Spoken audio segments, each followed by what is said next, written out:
ಬಿಹಾರದಲ್ಲಿ ಮಾಜಿ ಸಿಎಂ ಸತ್ತು 30 ವರ್ಷ ಆದ ಮೇಲೆ ಅವರಿಗೆ ಭಾರತ ರತ್ನ ಪ್ರಶಸ್ತಿಯನ್ನು ಬಿಜೆಪಿ ನಾಯಕರು ಕೊಟ್ಟಿದ್ದಾರೆ. ಅಂದ್ರೆ ಇದು ಒಬಿಸಿ ಮೇಲೆ ಕಂಡಿಟ್ಟಿರ್ತಕ್ಕಂಥದ್ದು, ಒಬಿಸಿಯನ್ನು ಓಲೈಕೆ ಮಾಡೋದಕ್ಕೆ ಅಂತ ಟೀಕೆ ಸರ್. ನೋಡಿ,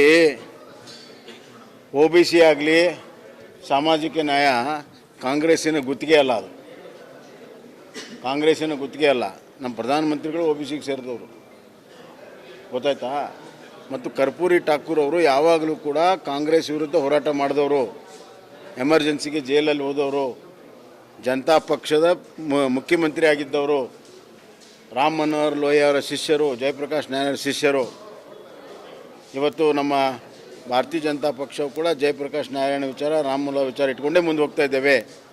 ಹೀಗಾಗಿ ನಮ್ಮ ವಿಚಾರಧಾರೆಗೂ ಇದ್ದಾರೆ. ಮತ್ತು ಎಲ್ಲಕ್ಕಿಂತ ಹೆಚ್ಚಾಗಿ ಅವರು ದೀನ ದಲಿತ ಮತ್ತು ಹಿಂದುಳಿದ ವರ್ಗದ ಧ್ವನಿಯಾಗಿ ಕೆಲಸ ಮಾಡಿದವರು.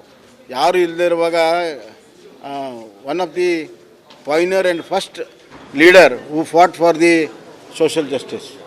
ಆಮೇಲೆ ಅವ್ರನ್ನ ಇಟ್ಕೊಂಡು ಉಳ್ಕಿದವರೆಲ್ಲ ಮುಂದೆ ಬಂದವರು. ಹೀಗಾಗಿ ಅವರಿಗೆ ಭಾರತ ರತ್ನ ಕೊಡೋದರಲ್ಲಿ ಅತ್ಯಂತ ಯೋಗ್ಯವಾದಂಥ ಕೆಲಸ ಆಗಿದೆ. ಇವರೆಲ್ಲ ಅಧಿಕಾರದಲ್ಲಿದ್ದಲ್ಲ ಕಾಂಗ್ರೆಸ್ನವರು, ಯಾಕೆ ಕೊಡಬಾರ್ದಾಗಿತ್ತು? ಈಗ ನಾವು ಪ್ರಣಬ್ ಮುಖರ್ಜಿ ಕೊಟ್ಟಿದ್ದೀವಿ, ಒಳ್ಳೆ ಕೆಲಸ ಮಾಡಿದ್ದಾರೆ ಅಂತ. ಅಬ್ದುಲ್ ಕಲಾಂ ಅವ್ರು ಕೊಟ್ಟಿದ್ದೀವಿ.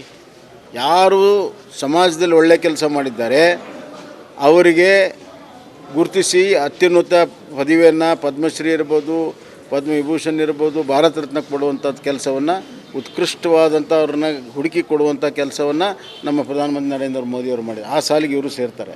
ಅಂಬೇಡ್ಕರ್ಗೆ ಎಷ್ಟು ವರ್ಷ ಆದಮೇಲೆ ಭಾರತ ರತ್ನ ಸಿಕ್ತು? ಯಾಕೆ ಕಾಂಗ್ರೆಸ್ನವ್ರು ಕೊಡಲಿಲ್ಲ? ಯಾರು ಕೊಟ್ಟರು ಅಂಬೇಡ್ಕರ್ ಅವರಿಗೆ ಭಾರತ ರತ್ನ? ಹೀಗಾಗಿ ನ್ಯಾಯ ಸಿಗ್ತಿರೋದೇ ಇವತ್ತು ಎಲ್ಲ ವರ್ಗದವ್ರಿಗೆ, ಹಿಂದುಳಿದ ವರ್ಗದವ್ರಿಗೆ, ಎಲ್ಲ ದೀನದಲಿತರಿಗೆ ನ್ಯಾಯ ಸಿಗ್ತಿರೋದೇ ಭಾರತೀಯ ಜನತಾ ಪಕ್ಷ.